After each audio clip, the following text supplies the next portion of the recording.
Alright, I'm going to take you through a process of what I do when I'm composing a tune. Sometimes it starts with a melody that's dancing around in my head, and so that's where I'm going to start here. I've got four strings, violins 1 and 2, violas, and cellos for the bass part. I'm going to write this in D Dorian, which just basically means D to D in the key of C, D, E, F, G, A, B, C, D. But there are some considerations when people used to write in the Dorian mode, and we'll come across those. Primarily, the difference is being whenever you're approaching the dominant note of the D Dorian scale, which is A, which is 5 up from D, D, E, F, G, A. If you're approaching it from above, you always approach it from a half step above, so B flat, which doesn't exist in the D Dorian mode, so you have to alter that note. In fact, you can see right here, there's a B flat to A. You see me do that there. It's considerations like that. Well, this is a melody that I had bouncing around in my head, and I wrote it just in a few minutes.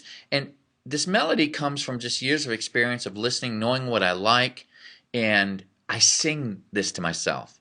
And when I'm playing the melody back, I write my initial thoughts down, and then when I play it back, I'll just hear something that doesn't sound right, and then I'll go in and alter it to hear, and I'll sing it with myself, and then I'll stop, and then I'll sing it again the way my mind wants to hear, and I fix notes that way. For instance, in the second measure, that A was a B. Here's what it sounded like.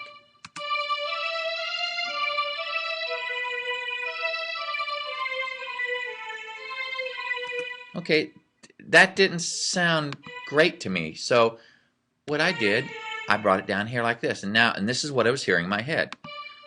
Ba da da da da da da da da da da da.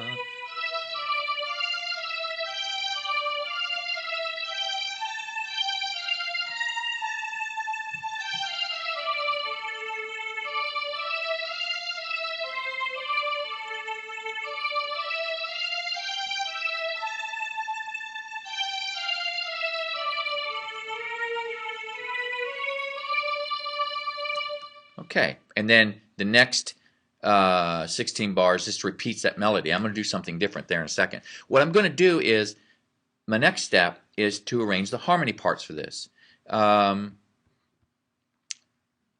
I did is I wrote what's basically called a Cantus Firmus for the middle two voices.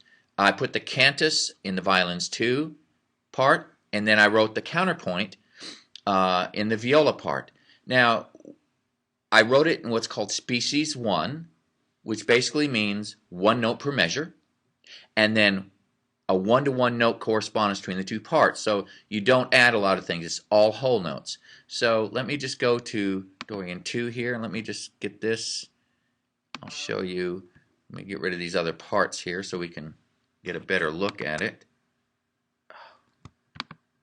There we go.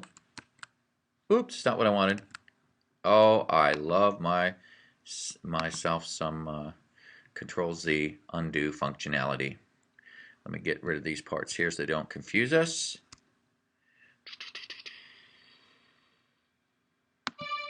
Then get rid of those. There we are. And then I get rid of this part, because I'll show you those parts here in a second. There we are. All right. And then I'll put this back up to about 150. There we are. All right, here's my Cantus Firmus. Basically what I did was the cantus is in the violin 2 part, like I said, and I'm using my my rules of writing cantus as close, following them as best I can, and this isn't perfect yet, but it's close enough. I started on D, an octave apart, and then I end on a D, an octave apart. This is the end here. It's a 16-bar phrase. And the way you end a cantus, firmus, and counterpoint is very important. The last note for both parts is tonic, which I got here. One of the parts has to approach the tonic from a step above. There's your E to D. or from C sharp, and the other part has to approach it from a half step below, C sharp to D. So what you want to do is write counterpoint as much as possible. You know, have directions, notes go in different directions, like. And then when you're done, when I was done with this, now I didn't write this with any consideration of what chords are being hinted at by the melody. And here's what we get.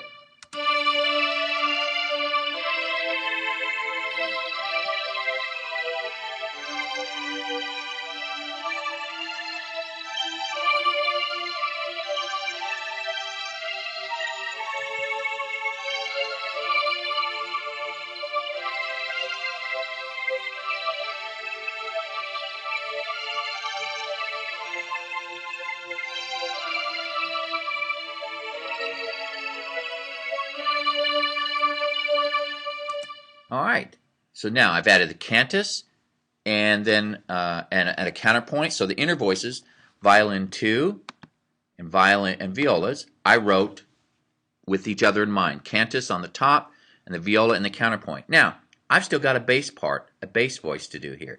So let's go look at that. Let me save this guy real quick. Here we save. All right. Let's look at now adding a bass part. Again, I'm going to get rid of these things here. There we are. Now I've added a bass part. Now the bass part I wrote with the melody in mind. I looked at the chords that the melody hinted at, and then I provided those chords. And I also looked between the melody and the inner two parts to see what kind of voice was starting, what kind of chord was being voiced. And so I went there with the bass part. And bass part, I had pretty much half notes, as opposed to the whole notes of the counterpoint and the species one counterpoint in the inner two voices. And also, since the melody is primarily in quarter notes, this gives me another rhythmic part to the structure here. So let's just listen to what I did. Hopefully you'll be able to hear it. Here we go.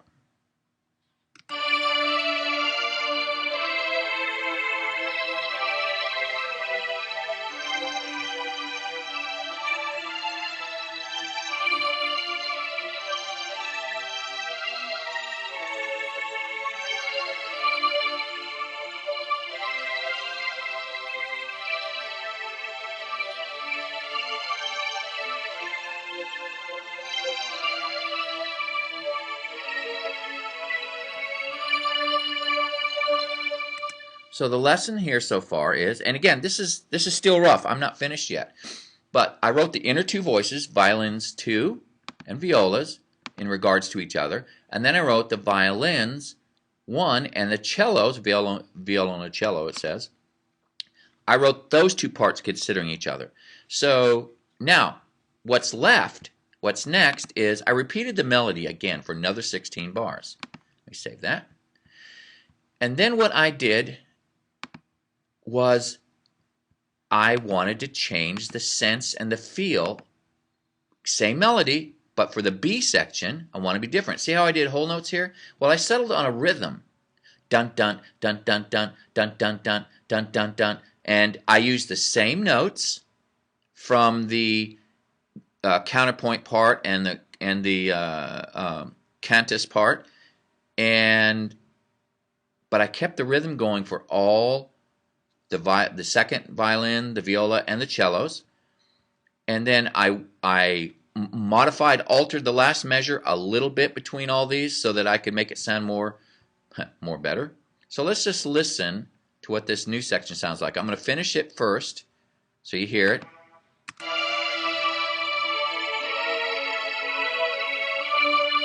Here we go.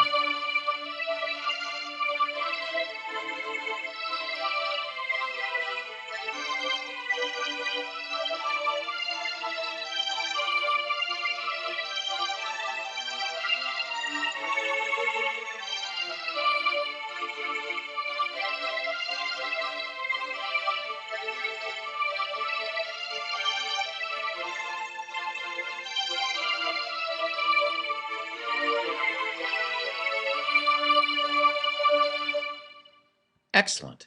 Now, like I said, this is still rough. It's nowhere near finished, but I've got the basic building block of my first part of this piece of music. Now, what I'm going to do is I'm going to move into a bridge section, for lack of better terms, where this thing's been focusing on D minor primarily. I'm going to focus it around, go to a 4 chord, a G minor, and play with it. But I haven't done that yet. I'll get you back on that. Just know this, that this 2-part Cantus Firmus and counterpoint process that I've been learning and going through, species 1 counterpoint, excuse me, has proven incredibly valuable to me in building a backbone harmonic structure for any melody I want. And what's really cool is I write the melody, and then I wrote the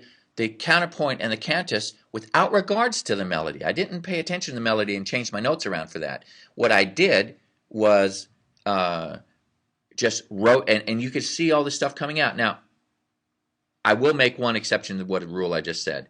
On measure 1, 2, 3, 4, 5, 6, 7, 8, where it's this one right here, my ear heard an A major chord. So I did put a C sharp in the cantus, because even though that note is not, generally speaking, in our key, and so I made that allowance.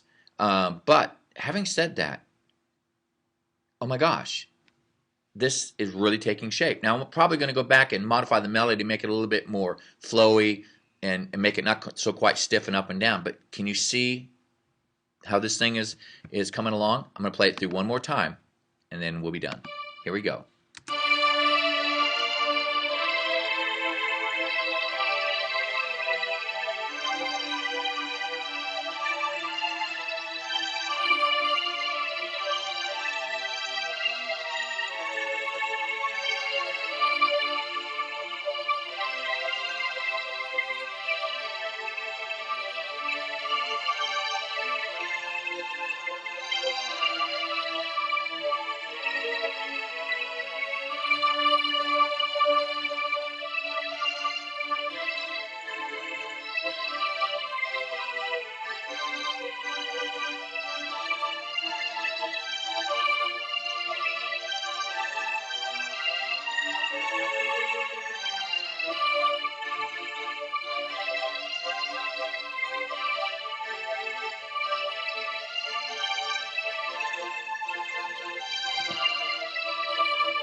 Okay, there you have it. Mr. G out. Bye-bye.